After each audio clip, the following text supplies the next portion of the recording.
Hey everyone, welcome to another episode of Joy of Puzzles. I have today for you a particularly challenging puzzle that we did. It is called Minifigure Faces by Lego. It was manufactured in 2020 by the QP Group. Now, the history of this company is not really disclosed on their website. All I could find is that they have 2 manufacturing facilities in China, and they employ 2,500 employees. They do appear to be a general printing type company, but focused on paperboard products versus just like writing paper and things of that nature, because they listed board games, puzzles, greeting cards, which tend to be a heavier stock material than, again, your regular kind of paper stuff. Now, the puzzle itself was published by a company called Chronical Books, and they are an independent publishing company out in California. And yet, all the licensing is from Lego. Okay, seems like a convoluted path. You would think that Lego is a big enough company that either they do it themselves or go with one of the major brand names. Instead, there's a independent book publishing company involved in the process. The other little tidbit, the thing on the box, was that it meets the requirements to be approved by the FSC organization, and that stands for the Forest Stewardship Council.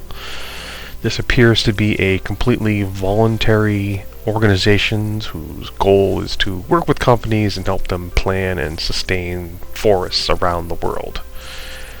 The other tidbit is the puzzle is made from mostly recycled material. I'm pretty sure it says 90% recycled material to make the puzzle pieces, so I'm sure that's part of the rules to belong to the FSC. The artist is listed as Sarah Schneider. Now, this turns out to be a pretty common name, and I was not able to find a website specific to her. I did find another Lego puzzle with her name attached to it, and instead of being the little figurine heads, it is the Lego pieces, whole full figures. So, again, couldn't really find her. Would love to give credit to the artist and link you to their website. It just wasn't out there. At least not for me to find.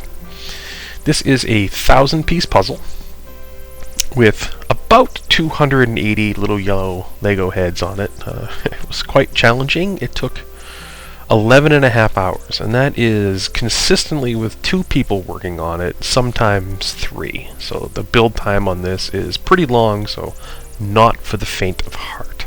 You got to be pretty dedicated, and I promise you I am. And there was times where it almost didn't seem worth it. But I still enjoyed it. Anyways, strategy. How do you deal with a puzzle like this? Well, our strategy was a revolving door as the puzzle progressed.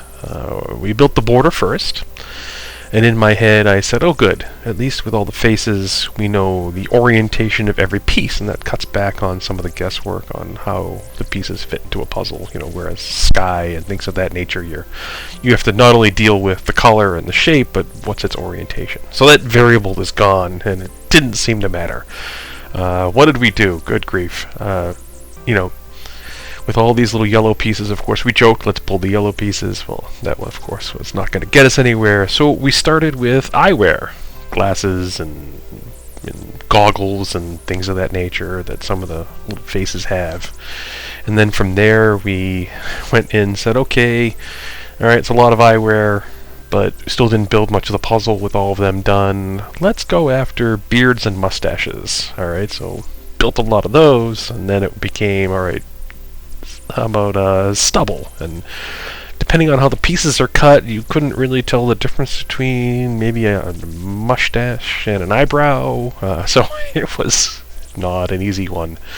After that was smiles and eye shapes. And by the end of the puzzle, I was looking at pieces and trying to figure out on the width of the piece where the cut occurred and line that up with the various columns in the puzzle to whittle down how much hunting and pecking I had to do at the end. But it came down to just the good old-fashioned hunt and peck at the end. Even with that variable, it was still a bit of a slog towards the end, and as much as we looked forward to this puzzle, knowing it would be very difficult, by the end I think we all wished it would be done. And yeah, eventually it was. That 11.5 hours, we broke that up into 8 sessions. There's just only so many hours in a day that I can come and stare at these little yellow faces and say, oh, I want to keep doing this. No, it definitely wore on us at certain moments. Alright, let's review the puzzle. I'm going to review the puzzle in 4 different categories on a scale of 1 to 5. Bit of a mixed bag here. The puzzle material quality is our first category, and this is the paperboard itself and how well the image was bonded to it. Gotta give it a 2. There was plenty of little bent pieces in the original box. I don't know, there was we'll call it an odd texture to the puzzle, so yeah, we're gonna give it a 2, below average, but it's probably the recycled material that's the root of why the puzzle pieces felt the way they did. The next category is the puzzle cut quality. How well are the pieces stamped? Can you close your eyes and fit them in? Do they fit snugly? And well, half that statement is true. The pieces fit okay, but the cut quality was not great because when we opened the box, there were large portions of it, and that's a relative term, but big chunks still stuck together, where we had to break what the die did not. We had to separate each piece, and in some cases, yeah, you damage pieces that way. So I gotta give the cut quality a 2. Now, is it indicative of the quality of this company? No clue. This is the first one I've built from them. It could have just been a little bad luck at the end of the run. They wanted to sharpen the tool and didn't. Whatever it is, giving it a 2. Difficulty. Well, we knew this would be tough, right? We looked at it and said, oh, that's going to be a hard puzzle. So it was bought with the intention of knowing that this would be a far different scale on the difficulty than we have been building. And I'm going to give it a 5. This is not for the faint of heart. I promise you that the 3 of us involved in this are pretty dedicated puzzlers, and for the 3 of us to take 11.5 hours to put a 1,000-piece puzzle together is a long time. I mean, we've built other puzzles on the other spectrum of that in less than 2.5 hours. This was definitely a grind, and so I'm going to give it a 5 for difficulty. It's probably as hard as you can get without it being a single color. It almost is one color. It's a lot of yellow. Alright, 4th category, frameability. The most subjective of all the categories. If I was the type of person who would seal a puzzle and keep it forever, would this make the list? And the answer is absolutely not. I've only given this a 1. Who would hang this anywhere? This puzzle is just for puzzlers. There is no other attraction to this thing. You're gonna build this thing like we did because you're looking for a challenge. This is not a picture you would hang. This is not an image. It's an eye chart, right? It's a Where's Waldo kind of thing. Like, can you find this face? I would even argue that there's really not even an artist involved. No disrespect to Sarah Schneider. She compiled all this and laid it all out. But these are little Lego heads. These are stamped in a factory. This is mass production that someone made a collage out of. And again, that takes a degree of effort that I probably could not reproduce on my own, but I'm still giving it a 1. I can't envision a scenario where someone would have this hanging in their house. It's not it's just not that kind of image.